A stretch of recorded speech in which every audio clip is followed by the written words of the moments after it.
Alright, so I think it's about time that I make a video about masks in Pygame. I do have another video where I show you how to make outlines using masks, but in that video I was just using masks briefly and I didn't explain too much about them.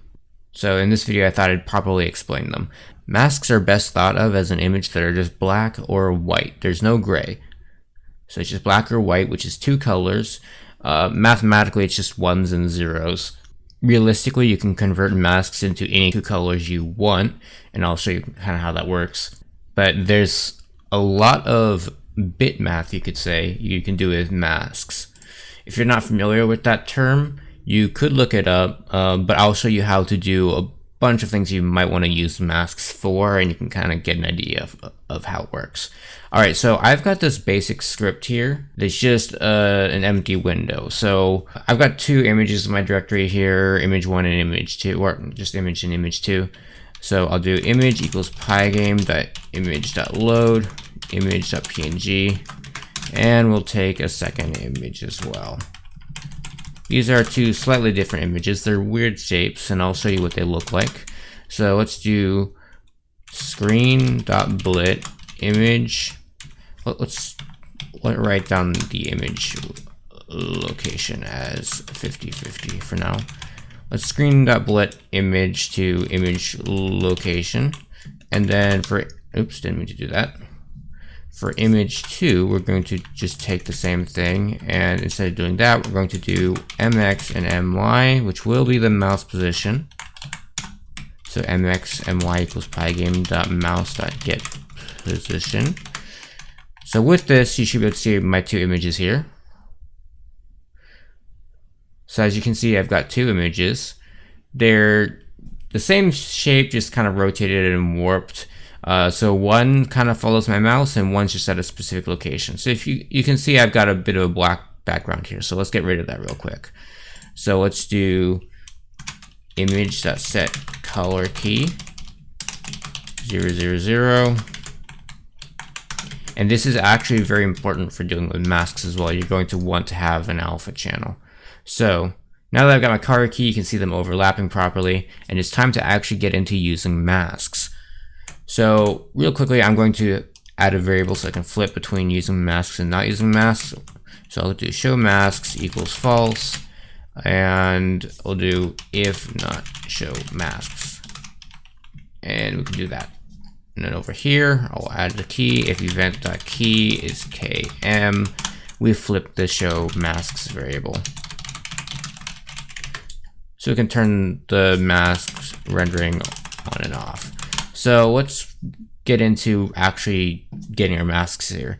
So to get our masks, you have to use a Pygame function for generating them, which is just pygame.mask.fromSurface. There's other ways you can create masks, but usually you're going to be creating them from images. So in this case, I'm going to create a mask from image, and we're going to have a mask from image 2 as well. So yeah, mask and mask 2. So you might be wondering, if a mask is just two colors, how does Pygame determine which color should be which, when if you saw my image here, let me throw a pass right here. If you see my image here, there's four colors. There's the black or transparent color, there's the red, there's the orange, and the yellow. So how does that get converted to two colors? Well, if you use from surface, by default, it will use the alpha channel as the black color or the unset color, and then everything else becomes the set color or the white color. So in our case, we should just get the same shapes here properly because we have our color keys, which are adding transparency in the place of black. I'll demonstrate in a moment what happens if you switch the color key when it tries to generate the mask. But for now, let's just render these masks. So screen.blit mask.toSurface, and I should add this toSurface function is new to Pygame 2. So if you're not in Pygame 2, you're going to have problems. And this is a bit of why masks weren't as useful back in the 1.9 days. And I started really getting into them once this toSurface function was added. So let's do unset color. So this is the color that, hold on. So this is the color that is unset, or black is normally what people consider it. But you can choose whatever color you want it to be. And then the set color, I will say, is just 255 all the way through. And then I have to choose a location to render it. And because it's just being generated from the image, I have to render it at the same location, which was 50-50. And then for the other one, I have to do my mouse position, which is MXMY. And then I have to say mask 2. So we've got this, and I can hit M to switch to the mask mode. And you can see that it's become all white. So one of the first useful tricks you can use masks for is just getting silhouettes of an image. There are all sorts of things you might want to have a silhouette for, but I can't really go into everything here. So I'll keep on moving on to demonstrate more of the functionality here. So first off, we can change our color keys to get a different result as to what mask we get. If we set our color key to 255, 127, 39 for both of them, which is the orange color I have in the masks, you'll see an interesting effect. So first of all, you can see that it's just got the red, yellow, and then the black, and then actually if I overlap it, you can see where that orange color was. It's a weird effect. If I actually change the background color to like red or something, you'll be able to see what's going on here. So I've got the color key on orange, and if I flip to the mask mode, you can see what happened here. The unset color became the orange color because that's where the color key was. So that's just a bit of a demonstration as to how the from surface works. It just uses the color key to determine which is set and unset. So I'll switch this back to 0, which is what we had before, and then I'll switch this back to 0, and we're back to this. So real quick, I'll also show you, you can change the color of the set color, and you get a blue here as opposed to a white. And you can also change like the unset color, and you can just go like 100 and 255, and you get a background. So there's lots of stuff you can do. You got to be careful with your color keys when you're dealing with masks though, because if you don't include that as 0, or this isn't exactly color key, it's a transparency thing, but if you don't put 0 there, you're going to get a mask with 2 colors coming out instead of like 1 color and transparency, which is what you want most of the time. There's also a situation where you can use toSurface to render directly onto a surface. And if you render directly onto the display surface, you can't really use alphas properly. So you got to be careful about that. Anyways, moving on, it's time to show you some of the more interesting functionality you can do. So first of all, there's the outline functionality. I believe this is not the technique I used in my outline video. It's been like, what, 2 years since I made it or something. But I think the technique I used there was like creating 4 images and showing them at slightly different positions to generate a 1 pixel outline. But there's another technique you can use for fatter outlines. So I'm going to do a little less comprehension here. So P0 plus image location 0, P1 plus image location 1, 4P in mask.outline. So all I'm doing here is I'm taking the outline of the first mask, and this is one of the useful features of masks, is that you can get a list of points that are the outline for the set areas or the white areas of my mask. And then all this list comprehension is doing is just shifting it, because the coordinates it gives me are with respect to the image itself, not the actual display that I'm dealing with here. So I have to shift, basically add 50 to each coordinate so that when I render this outline, it'll be in the right position. So from here I can do pygame.draw.line screen, and we'll do a magenta color. And I'll say false. I don't want it to close itself because I believe it includes the closing point itself in the outline list of points. I pass it the outline, and then I'll give it a thickness of 3. So with this, I should get an outline to my first mask. So you can see my first mask here has a magenta outline now, which is really cool. If I want, I could do something like make it really fat, and we have a really fat outline. It looks funky because Pygame does some weird stuff with that. Or I can make it an outline of 1, and it's just 1 pixel there, but I'll leave it at 3. So one thing you should know with the outline function is it's kind of slow. So typically you don't want to be really running this function a whole lot. One of the things you can do to speed it up is to add this keyword argument every, and let's say every 20, for example. So this will just take every 20th point in the outline, so you're not dealing with as much data. So I can just show the mask, and you can see that there's a rough outline here, but you can see it doesn't exactly follow the edges. So that's a way you can improve the performance, but it will have a lower quality outline. So I'll switch that to every 1, which is a default if you don't specify it, and we get back our normal shape here.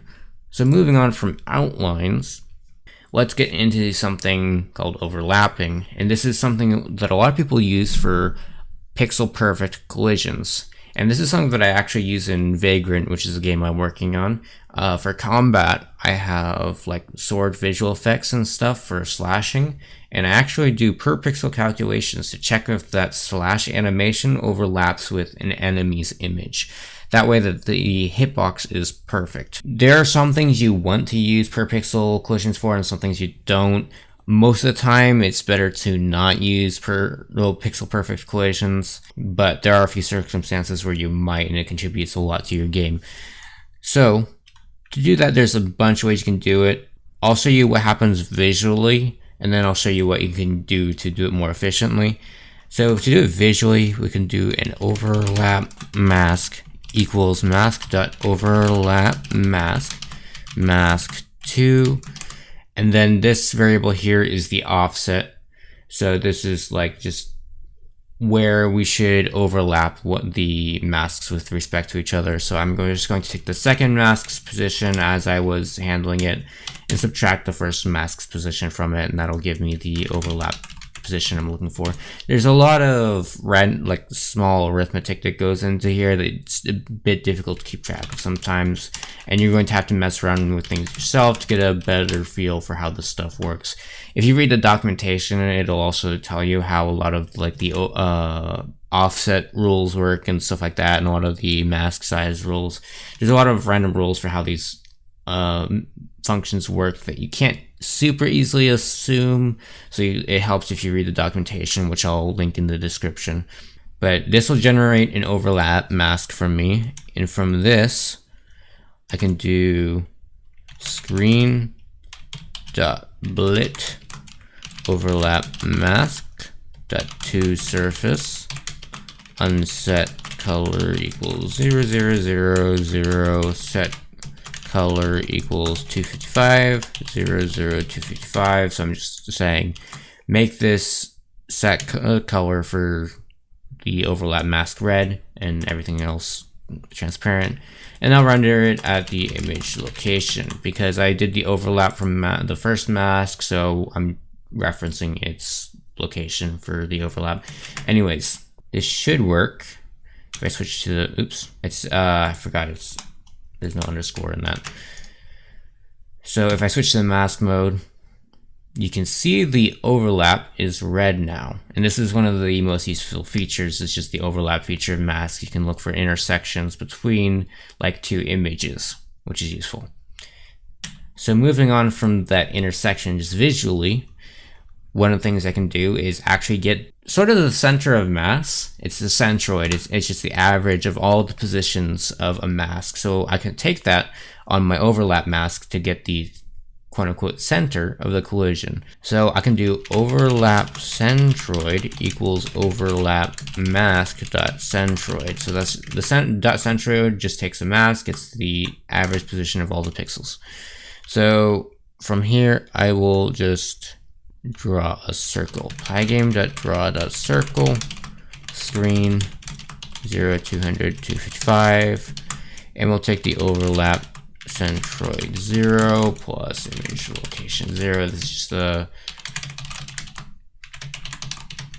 This is just to handle the fact that the position returned by the .centroid function is with respect to the mask, and I once again have to adjust for the position I'm rendering the mask at.